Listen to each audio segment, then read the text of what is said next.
Alrighty, and we are live. Let me spam the crap out of this now. Gotta find it first. There we go. So Holly, how's it going? Hey Piper, good to well, not see you, but hear you this evening. One sec.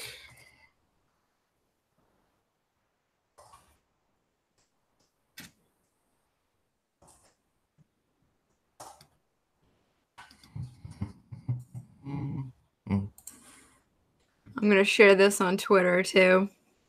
Good. Very, very good.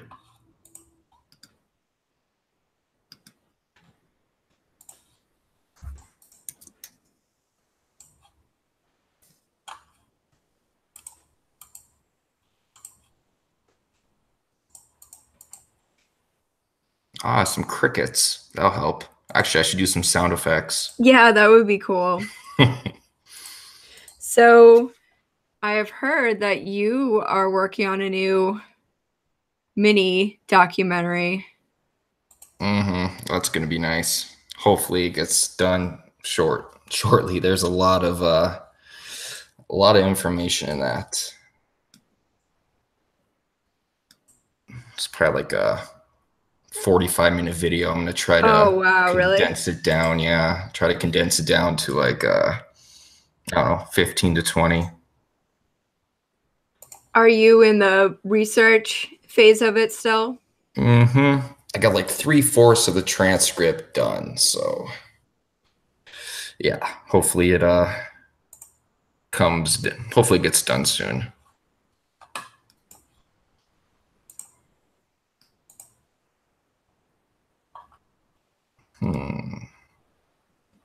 Nobody likes Piper Holly. That's not true. I should go buy some subs maybe. I do like what CNN did. Right? CNN, apparently they went from like 3 million subs to like I think 6 million, something like that. Oh wow. Yeah. I would totally buy subs if I could. I've been stuck at like this, was it 2000s? No, wait. I don't remember. 9,700 or something for like a month now. I don't know. It seems like a complete joke, but I don't know. Let's see, actually. See what you average a day. You average, it looks like it dropped down to 3 a day. 1,200 views a day, though. 3 subscribers a day. I think I looked at it on stats or something. If you go to socialblade.com.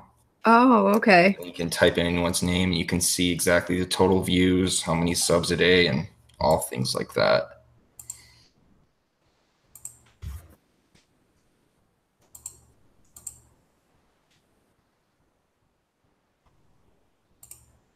Yeah, I'm almost up to 1,000 videos. You got like 600, right?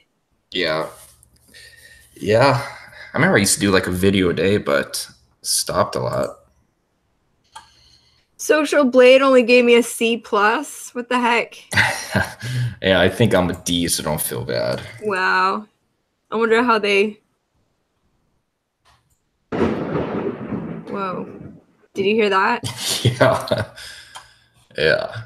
There's a big lightning storm right now. All right, well, screw it. There's going to be barely anyone in here. They can watch it after. We'll do it live. Fuck it, we'll do it live. Whenever I'm sad, I watch that video, and I feel inspired to make videos.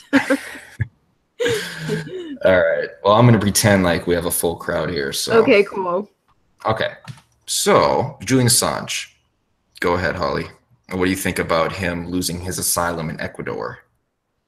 Yes. So, I am a little bit confused and conflicted on this because I can kind of see both sides to what people are saying about this Julian Assange story. I think it's very concerning that Ecuador is willing to basically give up Assange. That's kind of what the president said. So as the viewers know, Assange is in the UK, in London, at the Ecuadorian embassy. And what was he been there for, like 8 years or something like that? Yeah, I don't remember. Many years. He's been there for many years. He's ill, and now the president, Lenin Moreno of Ecuador, said that Julian Assange would need to leave Ecuador's London embassy eventually. So he hasn't offered a timetable yet, but there's been some great work by alternative media people with like Julian Assange, like WikiLeaks vigils, etc., trying to get the word out, trying to keep him. The fear is that once he's released, he will be in the UK, in London, and then he could be extradited to the United States. I'm not sure if they were charging him with selling state secrets or something like that. I'm not exactly sure what he. I think it comes back to the whole Chelsea Manning episode. Oh, okay. When he or she, whatever you want to say, gave Assange secrets. I did not know Assange was actually sick though. That's new.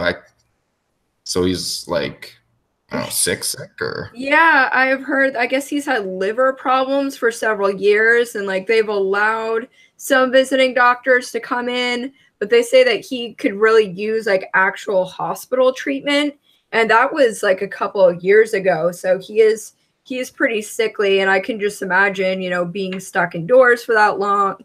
I know he sometimes goes out on the balcony, but he's also afraid of that because they're assassination or whatever.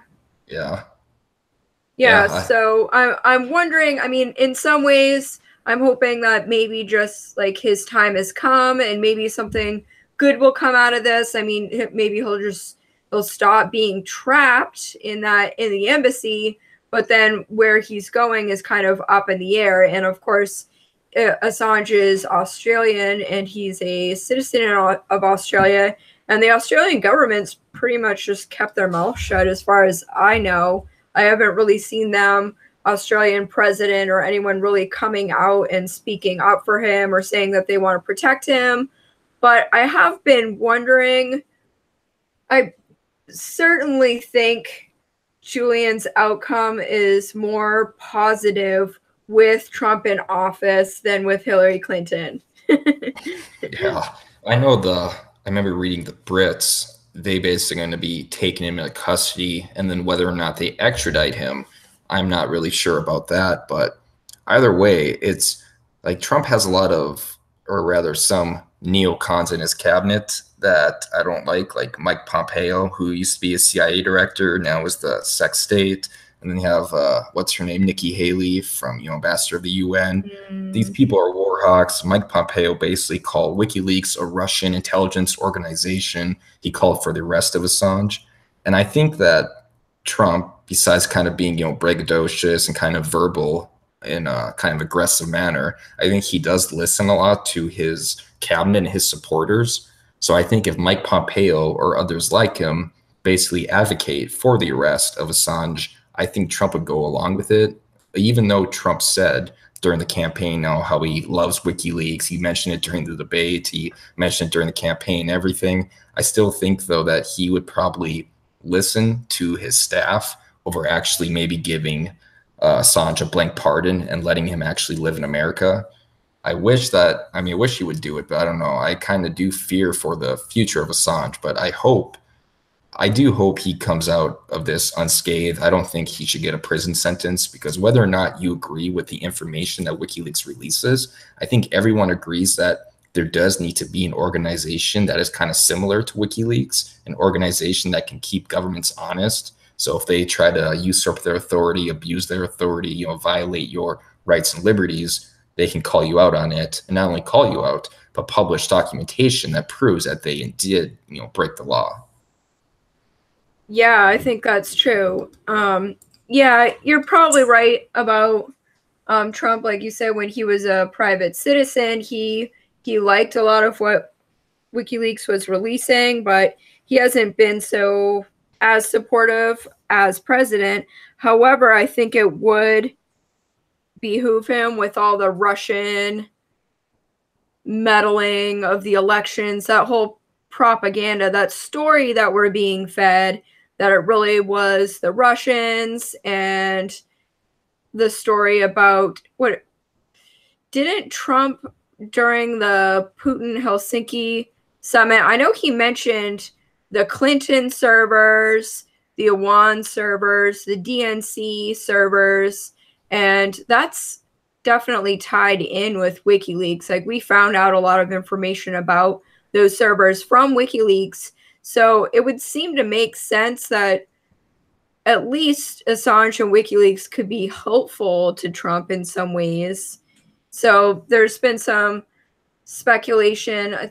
I shared an article with you a little bit earlier today. It's from the Mint Press News that said that the U.S. is suddenly buying more Ecuadorian oil. And this author is speculating, saying, is Trump also buying Assange's arrest?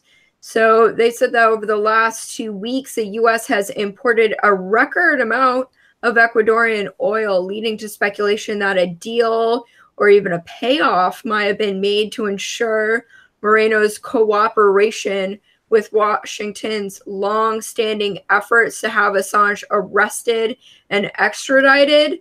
So I wonder if Assange is extradited to the U.S., if it would any information regarding, like you said, it was connected with Chelsea Manning, but also if it could lead to more information about the DNC servers. And I do hope Assange gets treated well. I mean, he's been in that embassy for so long. Yeah. What I'm kind of afraid of is that, I mean, Sebastian Gorka used to be in Trump's cabinet. He did an interview with Steven Crowder recently, and he was saying, like, he noticed when he was working in the administration how every day Trump would just, I mean, he was upset over the whole Russia narrative, that's the only thing people talk about, Russia, Russia, Russia. So what I'm kind of afraid about is that Trump might do something that he disagrees with, but he'll do it just to placate those that keep on pushing the Russian narrative. So I'm afraid that maybe he might actually punish Assange, go along with this whole narrative that Assange is a Russian puppet and Trump has to crack down on Russia, just to basically try to save face, even though I disagree with it, because no matter what Trump does, he will be criticized, he will be attacked. Those that don't like him now, nothing will change for him to get them to like him. They're going to hate him no matter what.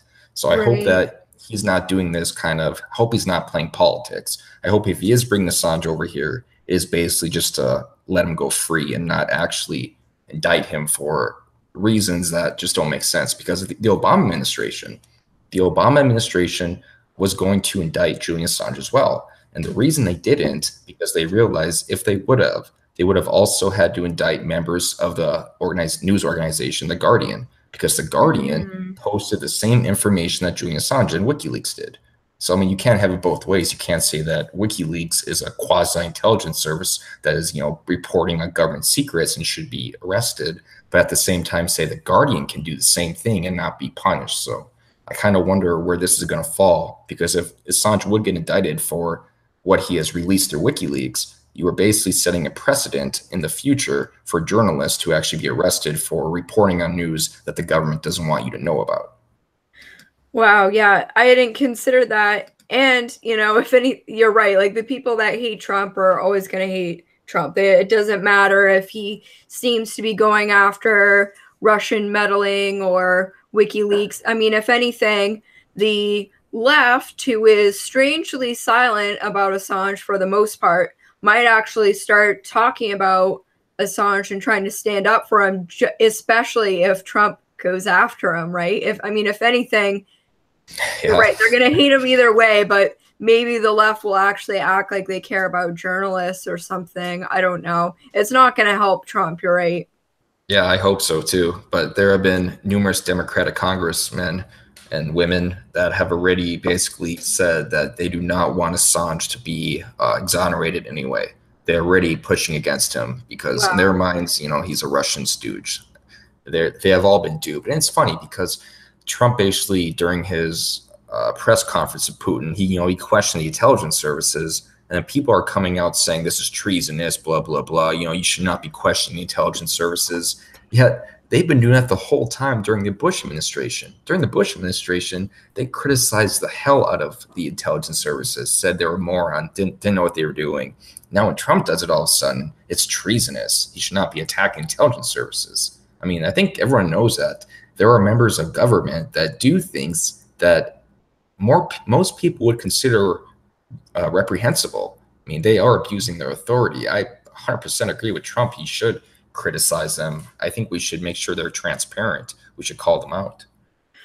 Right. Okay. Yeah. And so I just looked up. I said he had been in the embassy for 8 years, but he's actually been there since 2012 when Assange was facing allegations of sexual assault in Sweden. The case was eventually dropped, but Assange has since stayed there at the embassy, fearing he was to be extradited to the US. And you're right, even his lawyers have claimed that he could face execution in the United States. And so I guess today, British and Ecuadorian authorities held discussions, this is according to CNN, over the future of Julian Assange, the Ecuadorian president said on Friday, fueling speculation that the WikiLeaks founder may soon be stripped of the country's diplomatic protection in London. So, yeah, I wonder how long this can really go on. I mean, it's been going on since 2012 now. Right. I think a big question, too, is let's say he's not indicted. I don't know if I would really still consider him safe, though. It wouldn't surprise me if he's assassinated. Of course, the probably angle would be some lone nut guy, but I mean, governments have done some nefarious things in the past. So if he would all of a sudden be exonerated, be completely free, to walk the earth like a normal person, it wouldn't surprise me if he was all of a sudden shot down. Like just random act of violence or spin it in some way, blah, blah, blah. Either way, he's kind of in a tough spot here because either he gets extradited, maybe faces prison, or he gets let free. And then if he doesn't have good enough security, he could even be assassinated. And that's not really a conspiracy when we look at all the history of, whistleblowers and things of that nature. Wow. Yeah, and I'm pretty sure I remember, didn't Hillary Clinton jokingly ask if when she was Secretary of State if she could drone bomb, why couldn't we just drone bomb the Ecuadorian embassy in London, as a joke, of course, but yeah, right, as a joke. Yeah, freaking Hillary. Yeah, so hey, Julie Love, someone in the chat says that Assange equals free press. So I think I watched your video the other day, Piper, and I think that's what you titled your video, right? I think so, yeah. Something about the death of free press. Yeah.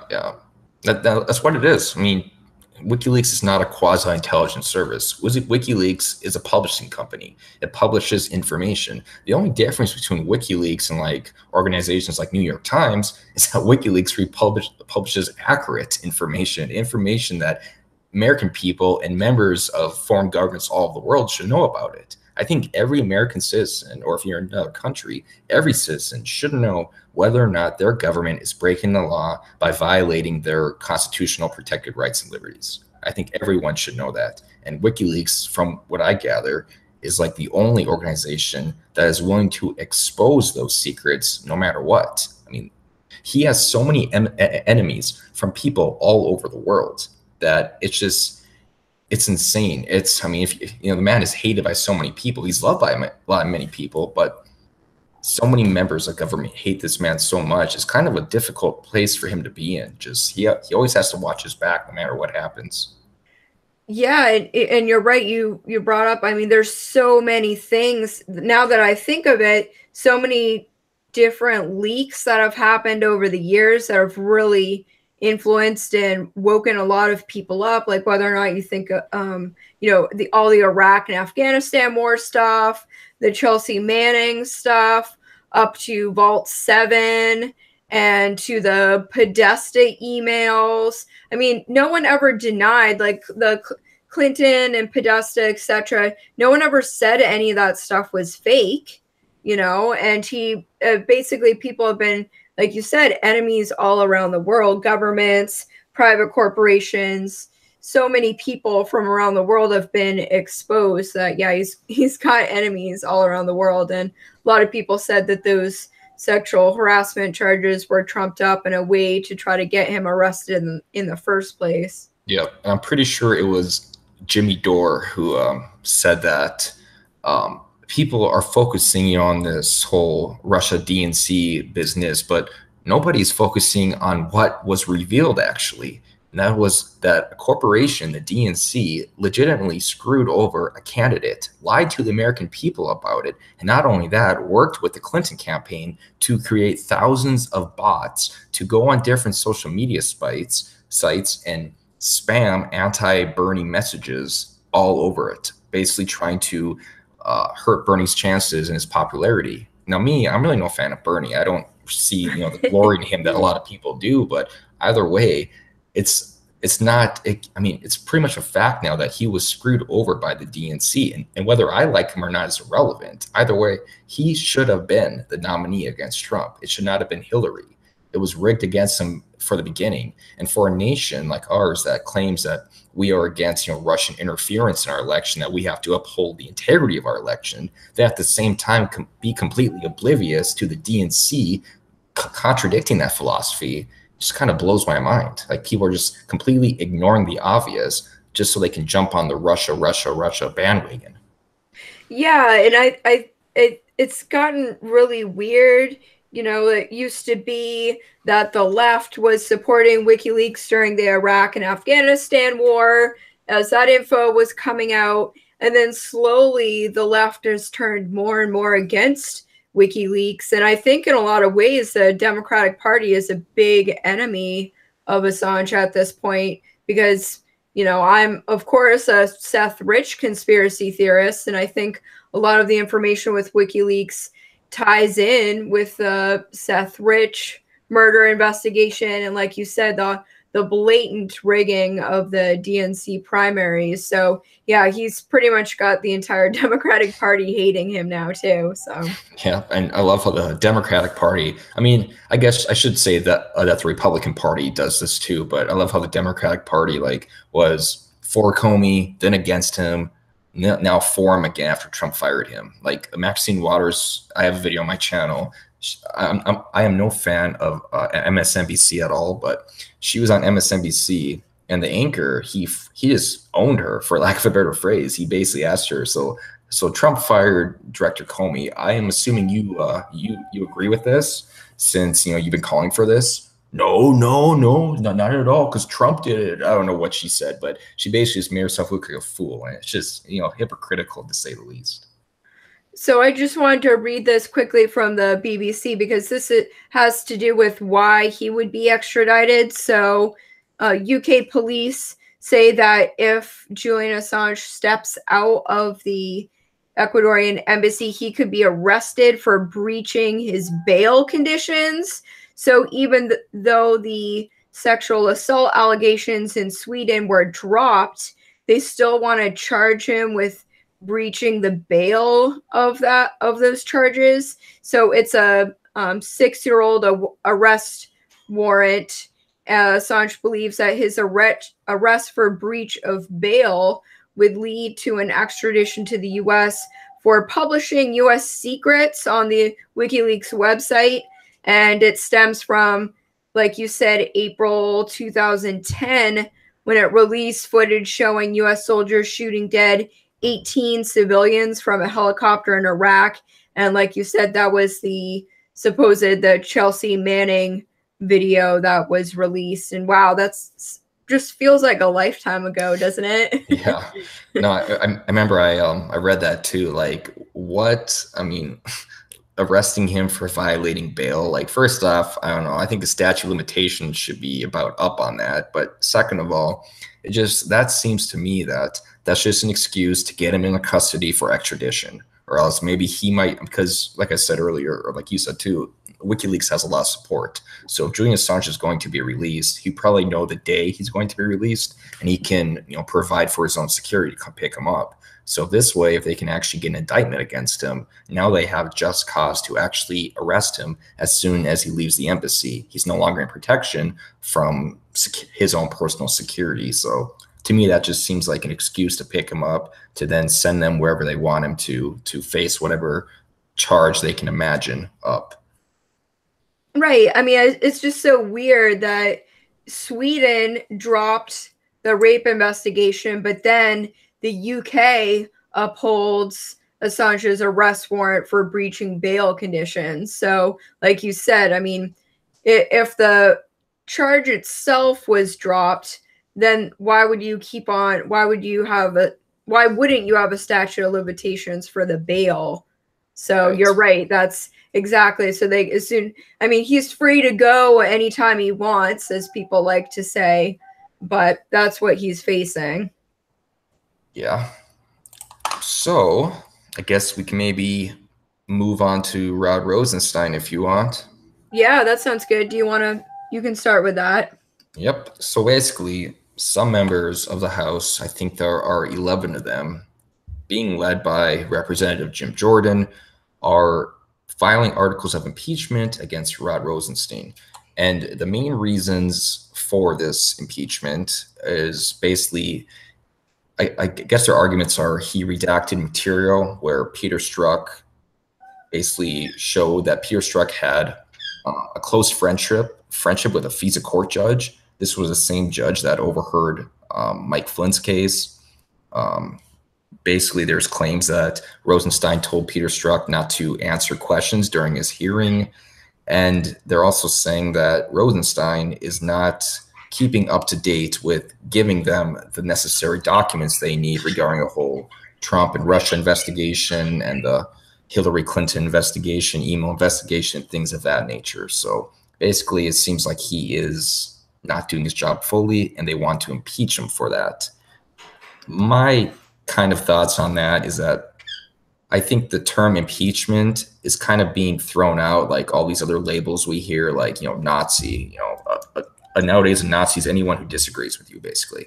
So Rod Rosenstein, I don't think he should be impeached. That being said, I don't think he should be in his position.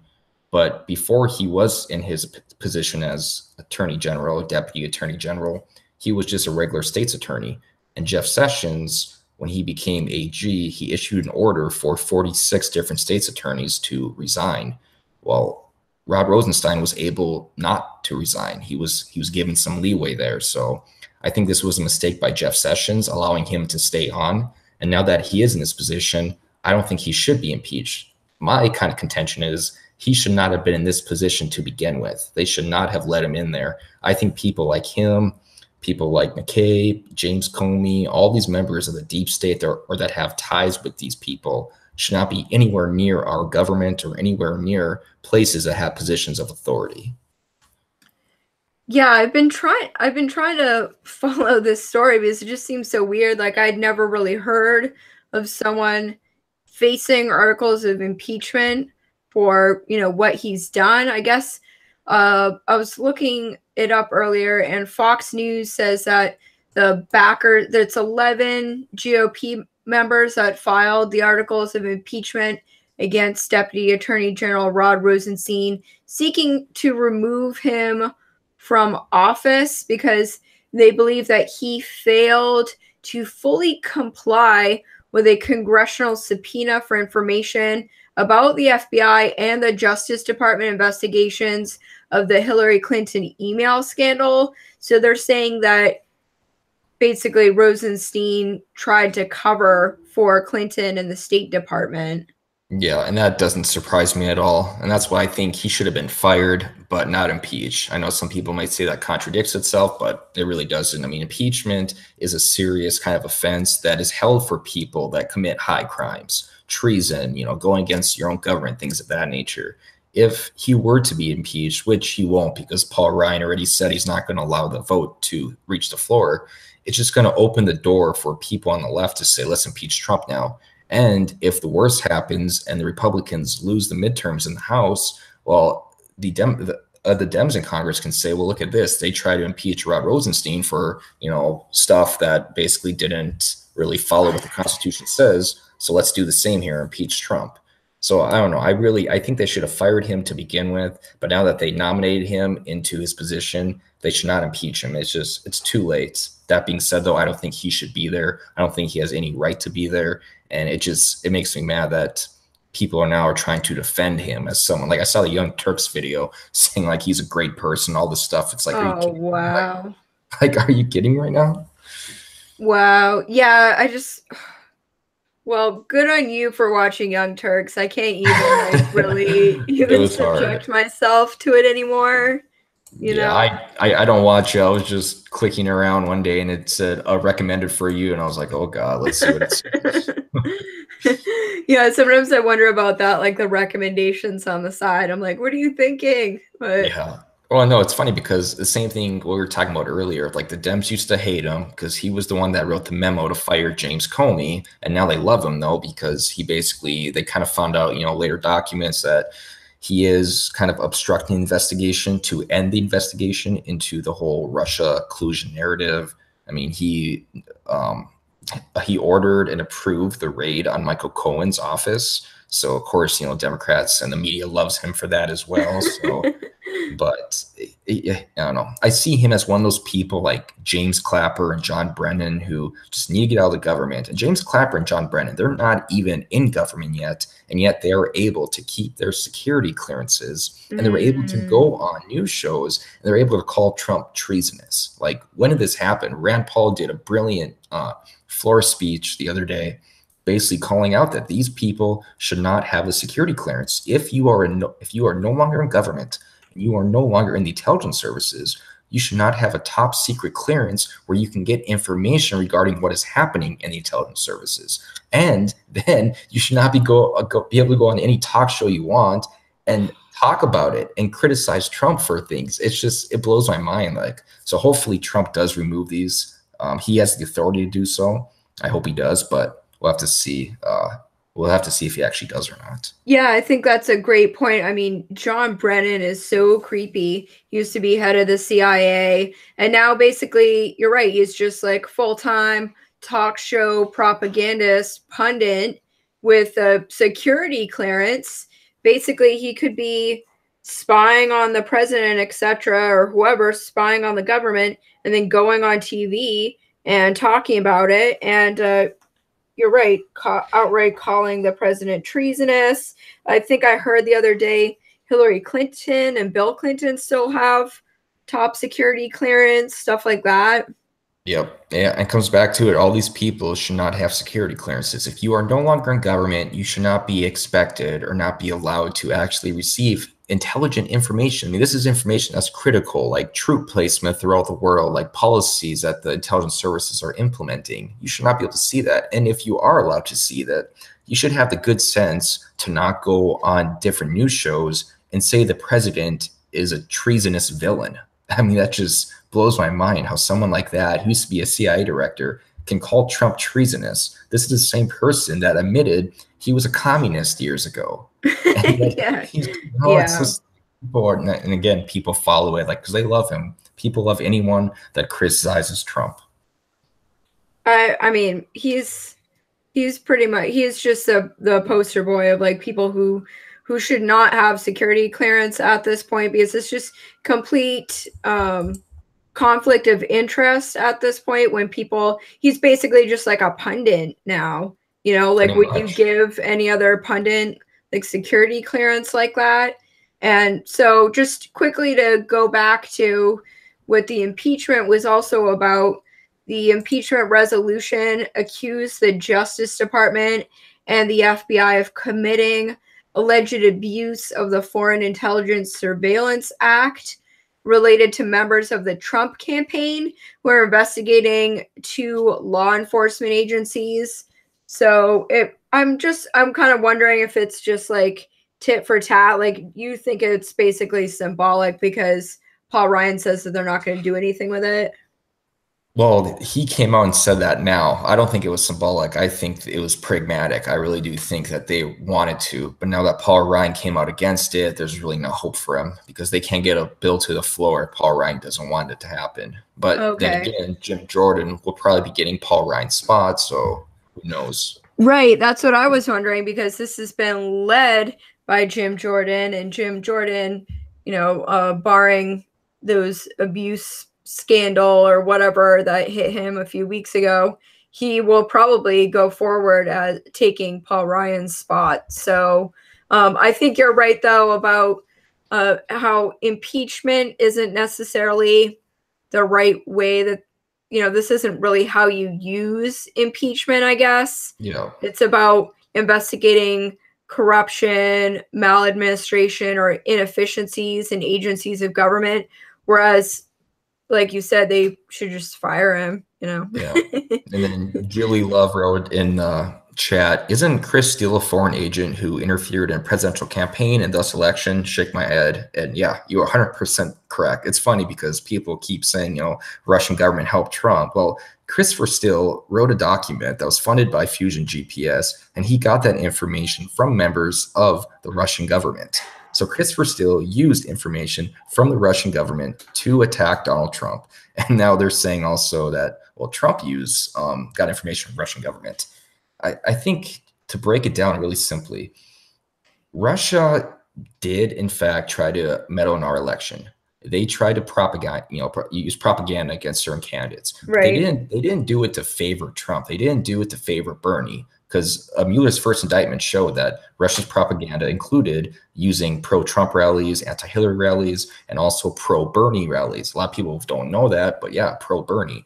So my contention is that Russia just wants to see the U.S. tear themselves apart. They want to see nitpicking. They want to see inner turmoil. They want to see them fighting with each other. So that's what they're going to do. They're not doing it to support Trump. They're doing it to screw up the U.S. And to be fair, the U.S., China, and all other nations do exactly what we are accusing Russia of doing. I mean, we did a coup in Iran, like in the 60s, I want to say it was 50s or 60s. We screwed up the election in Honduras in 2009. We spied on the French president under the Obama administration.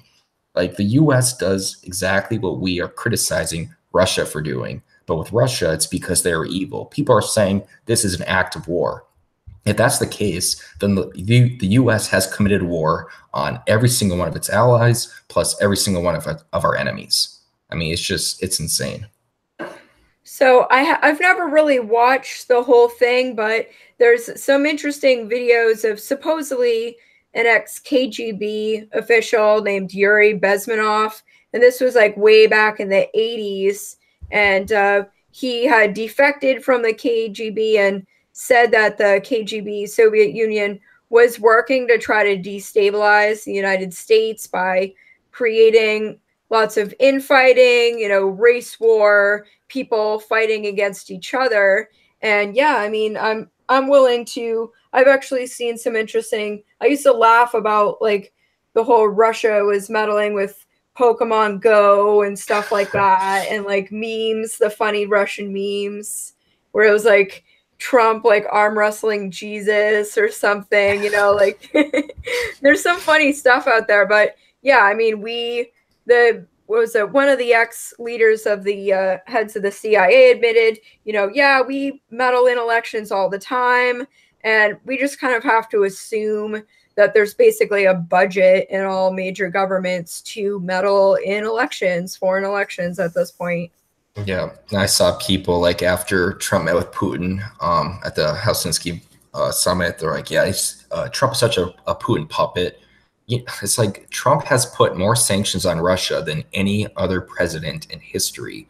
Trump is far harsher on Russia than any other president in history. They just need something to bitch about. And since they have Trump derangement syndrome so much, it has to be him. He has to be a puppet. He has to be controlled. They can't have it any other way. So they say, this is an act of war by Russia. It's, I don't know, it's just insane. Russia does what every other major government does. We try to influence other countries to better ourselves financially, economically, just all together. And But with them, it's an act of war. With us, it's diplomacy. Well, it's interesting. I mean, I always feel like I just rail on mainstream Democrats, but they're just the epitome of hypocrites nowadays because during the Obama administration, we were basically in a proxy war with Russia. Like if you think about Syria, Crimea, Ukraine, Chechnya, like we had all these different basically wars going on. I mean, not declared wars, but we were right at the border, all this stuff with Ukraine and Chechnya, like I said, in Crimea. So no one seemed to care about Russia back then, even just a couple years ago.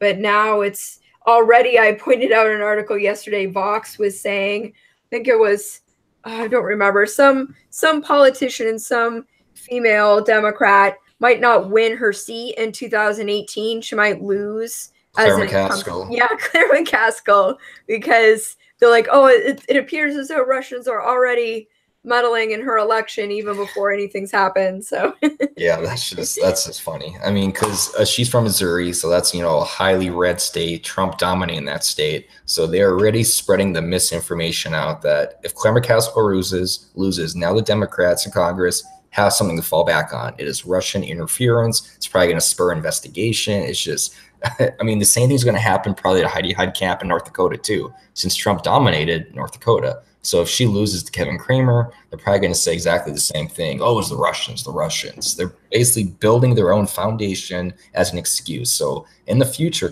when that happens, if Claire McCaskill loses, they have something to fall back on. But the sad thing with Missouri, and I'm not sure if people in the chat are from Missouri at all. If you are, don't vote for Josh Hawley. Vote for Austin Peterson. Because Josh Hawley is no different than Claire McCaskill. Josh Hawley is Mitch McConnell's stooge. Austin Peterson should be the nominee. The primary, I think, is August 10th. So go vote for him. He's a good guy.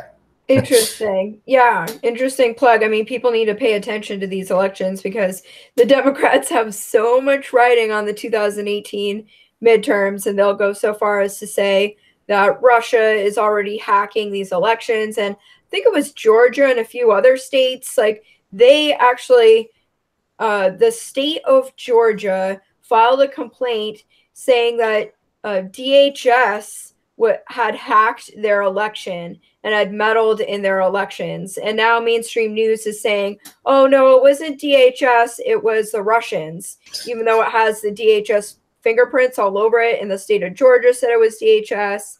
And now they're suddenly twisting this whole story. So I don't know. That's a pretty big twist, too, from DHS to Russia. Yeah. So it's like, okay, so are they basically, I mean, I don't have any evidence of this, but is DHS pretending to be Russia meddling in elections? Like, I don't know. I don't know what to think. I mean, I would think that the state of Georgia would know if they saw DHS fingerprints versus like Russia, but who knows? Yeah, right. They're just, it's so weird. No, it's sad to think like Democrats are already going to push this Russian narrative in 2018. I'm just so sick of it. Yeah, I will say this too. The Democrats, they are in trouble in 2018. I mean, the House, they have a decent chance there. I don't know.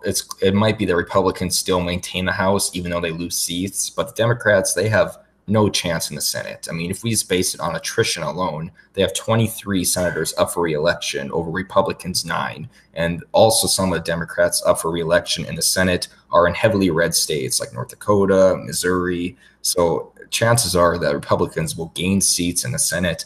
They may lose seats in the House, but I still think they will keep their majority as long as the Democrats, people like Nancy Pelosi and Maxine Waters, keep calling for harassment of Trump officials and keep calling, doing all this stuff. They're only hurting their own chances. So, and now they're playing more Russia narrative. They are literally destroying their own party from the inside out because the Democratic Party is branching off. It's branching off to the far left regressive wing, branching off to the progressive wing. Then also you have your neoliberals, your corporate Democrats, and they're not sure which way to go with it, and they're just making things worse. Which it's kind of funny to watch them implode. It's definitely funny. So I know this is a tiny bit off topic, but what do you think about Ocasio-Cortez? Have you seen or read or heard anything about her and her massive win in New York. Yeah, her massive win. It's people are praising her like as this next Brexit figure, this next Donald Trump figure. She did the impossible. It's like she won in a district that had like 20,000 people voting total. There are 323 million people in the U.S. That is less than 0.01% of the total population. I saw an interview she did too the other day where someone asked her about the low unemployment rate, and she said that, well, that's because people have 2 jobs. I just cracked up laughing, like, oh my gosh. What does that even mean? Basically, she contradicts herself there. Okay, let's say she's right about that. For example, people have 2 jobs. Either way, that means there are still jobs out there. So the amount of jobs that are there are still abundant. So people can still get jobs. 2, there is just no evidence whatsoever to support that claim. It's like she said that just to kind of try to pander to the lower class crowd. And I have nothing against the lower class, but when you try to pander them over and over, just makes you look foolish. There's no statistical evidence that the reason unemployment dropped, which we have created over 3.7 million new jobs, is because all these people all of a sudden got 2 jobs. And even if it was true, which all factual data says it's not, it would still mean that unemployment would indeed drop because there are more jobs out there now. So, I mean, go at it whatever way you want. It's still making her argument look pretty bad. Yeah, and I think, wait, what did she win? A Democratic primary? Is that what it was? Yeah, just the primary. And now Joe Crowley's actually gonna stay in it yet, which I think is dumb. I mean, that's really bad. He says he can't legally get out of the election as a candidate. That's just bullshit. Yes, you can. So I think he's going to try to win. I think there are going to be people trying to get him elected as a third party. So chances are she still will win, but she's going to have a lot of people up against her now. So it's going to be tough for her to win the race, actually, because he's not endorsing her. He's not dropping out. So she is going to have a contender against her in the upcoming election. Okay, interesting. Yeah, and I think, your point is right. Like, what was her district? Like the Bronx or something like that? I don't know. That. Yeah, someplace in New York City, and it's just like, I don't know, the Young Turks and everyone's just completely freaking out, thinking that the Democratic Party's completely changed, and I don't think that's the case. Right. Okay, I guess to kind of wrap things up here with the tariff situation happening now. It appears recently, according to news articles, that the EU and Trump have made a deal to actually reduce tariffs on both sides. Trump is no longer going to impose a 25% tariff on the EU's automobile sector. What are your thoughts on that? So I was I mean, you and I both agree, like I think so. I mean, I'm pro tariff. Like, I wish that we would get more into tariffs. I think we need to start bringing back manufacturing jobs and improving the whole made in the USA brand as a whole. I think if people are concerned about pollution or whatever, there's lots of different ways that we could use, quote unquote, green tech or whatever, and to bring back the automotive industry. We've bailed out the automotive industry in the past, and we just haven't seen the growth from that as much as tariffs. So I'm just fascinated to see that the mainstream news, they call it a trade war. So anytime the US or anyone talks about tariffs, which people on the right and the left agree about tariffs, it's not, a partisan issue, really. It's the mainstream news, though, absolutely hates tariffs. They say it's a trade war. The CNN came out with an article today saying that Coca-Cola is going to raise their soda prices because of aluminum tariffs, and soybean farmers are going to be in trouble because of the tariffs. So I think that's why Trump reached out to Europe on the tariffs. And I also touched on with my video yesterday that Trump is providing a $12 billion stimulus package plan for farmers to try to counteract what Right. their fears about the tariffs. I think I don't think that's going to happen anymore now that the EU will be importing more soybeans from the US. I think that stimulus or that subsidy will not go through. I guess it's important though. There's a lot of misconceptions regarding tariffs. I think people really don't understand, the pros and cons of tariffs. So if you just, I guess, indulge me quick here. I mean, a tariff is basically a tax on imports. So what does that mean? Basically, the reason why China can sell us a lot of goods cheaper than we can now is because they have less regulations. There's no minimum wage in China. They can do what they want. They use child slave labor, all this stuff. So basically, when they hear tariffs, they get scared because tariffs do actually raise prices on consumers. And the reason why is because if you're selling somebody something and all of a sudden they put a tax on it, well, you're going to just raise the prices of you selling it to them to combat that tax. So basically, that does raise prices. However, at the same time, it also hurts jobs because this incentivizes more companies to outsource. Why would you want to create a manufacturing plant in the US if you can do so in China or Vietnam or Indonesia and do it for half the cost? So like the problem, I mean, for an argument against tariffs would be this. Let's say, China can produce a television for $400. I'm just throwing that out there. And a company in America can produce a television for $500, the exact same quality television.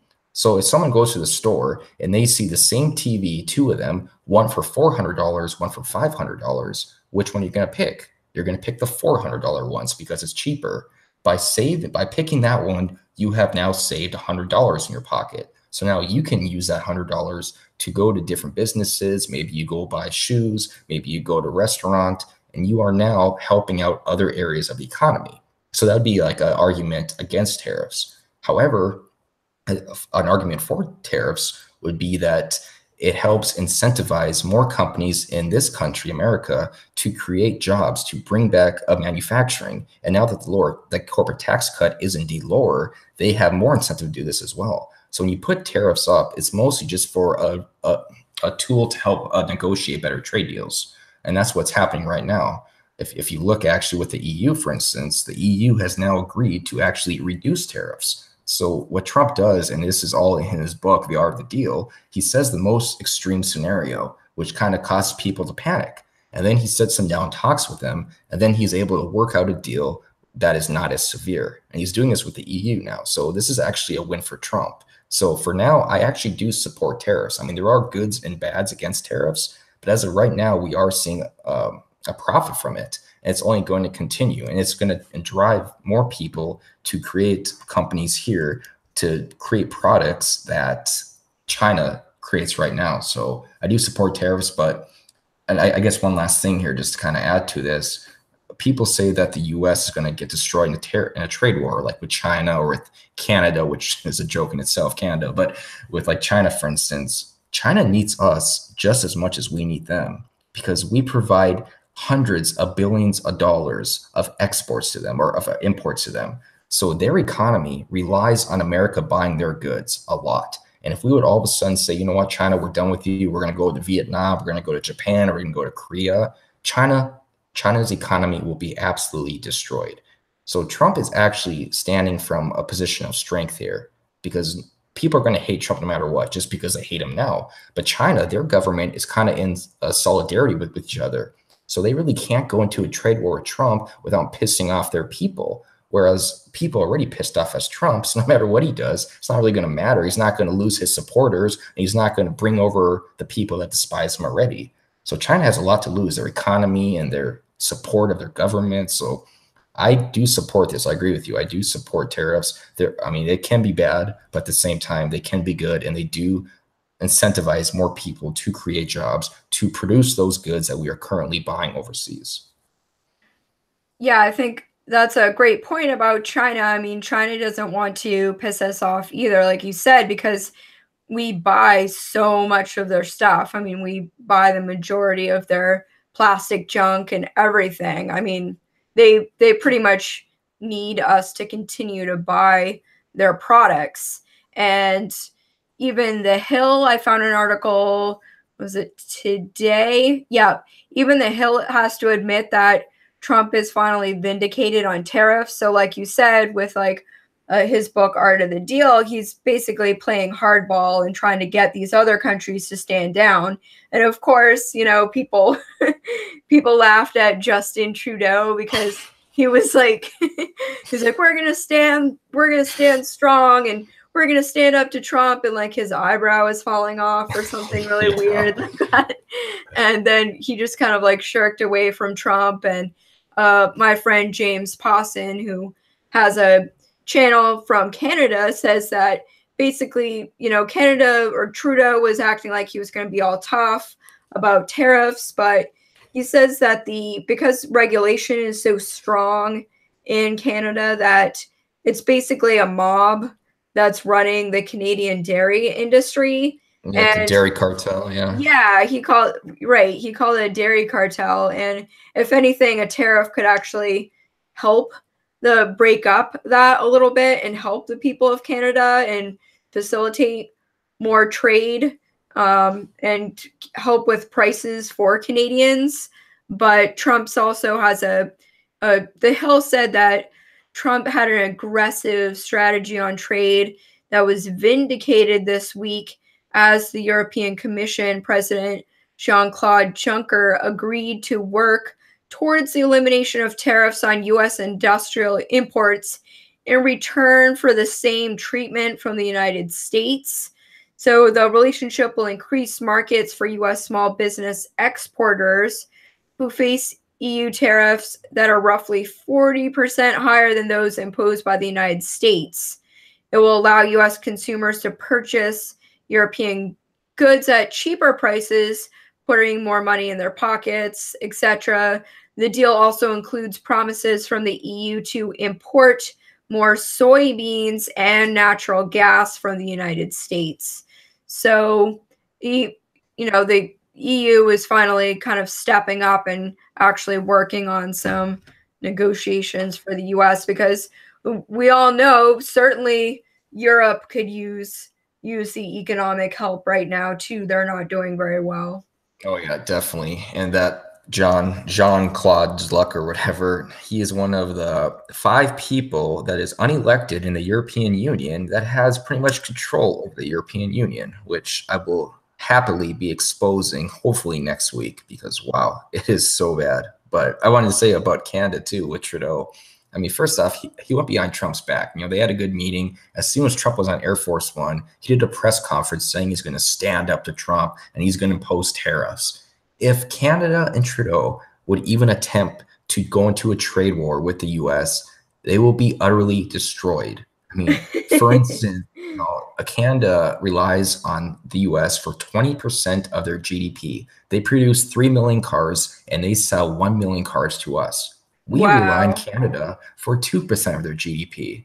So no matter what they do, if they would attempt a trade war with the US, the country would be destroyed. And to be honest, it could be the best thing for Canadians, though, because that means come election this year, they might actually vote Trudeau out of office, who I think is probably the worst person to run Canada right now. So, but it's just, in my mind, I think Trudeau is doing what he's doing here, trying to stand up to Trump, because he's under the delusion that so many people on today's left are under, that Trump is a Russian stooge and that he is going to be indicted soon, even though it's not going to happen, because Trump cannot be indicted unless he's impeached, and Trump cannot be impeached unless the Dems get the Senate, and there's no way the Dems will get the Senate this year. So Trump's going to be president for at least 4 more years, or he'll be riddled with scandal. He has to resign. But either way, he's not going to lose a lot of his core support, and I can't see Trump resigning. So Trudeau's is hanging out for hope, and it's not helping him at all. So I kind of hope he would try a trade war, because he would be absolutely destroyed. Yeah, I think Trudeau's losing his hold over Canada at this point. I think, I don't know, that's just my vibe over here in Maine, that people in Canada are kind of sick of how the country is just completely falling apart in a lot of ways. And with Trudeau trying to stand up about tariffs, like that's not, like you said, they just don't have the power. They need the US, you know, yeah. And and if we're going to negotiate, and if our economy improves with China and Europe, then they're going to improve. So Right. And it comes back, I think, George Soros. I forgot where I read it from, but I think George Soros is heavily involved in a lot of what Trudeau does. I think he like donates a lot of money to, I think, organizations that support Trudeau. And I mean, the dairy cartel, which you mentioned earlier, they definitely support Trudeau. So I think a big part of it is Trudeau trying to save his base, which is the dairy cartel, from basically being exposed because they have like a 260% tariff on America on dairy products. That is insane. So I don't know. It's bad for Canada if they even try, but it should be interesting things to come here. We'll see what happens. And I'm looking forward to your EU video. So let us know when you get done with that. Oh yeah, I still can't believe some of the stuff I read. It is just insane, the totalitarianism that is happening over there, right in front of people's eyes, on like the Marrakesh Declaration, the Barcelona Declaration. It's just there's a lot of stuff to be addressed. So I am excited for that. Hopefully I can get that done this week. I do work a lot this week, but I will try. So yeah. Well, great. Maybe I'll have you on my channel sometime, and you can talk a little bit about the video or whatever when it's finished, and talk about what you found out, because just being here in America, we really don't know what's going on with the EU, and how it's progressed over the past almost 20 years, 15, 20 years. So yeah. Alrighty, well, I guess with that, everyone in the chat, I did not have my webcam today. That's why we're not doing webcams at all. We decided to stand in solidarity with each other. Yeah. Yeah, so no webcams for either of us. So, yeah, I guess thanks for coming. I hope you guys enjoyed it. And Holly, thanks again for coming on. Thanks, Piper. Good night, everyone. See ya.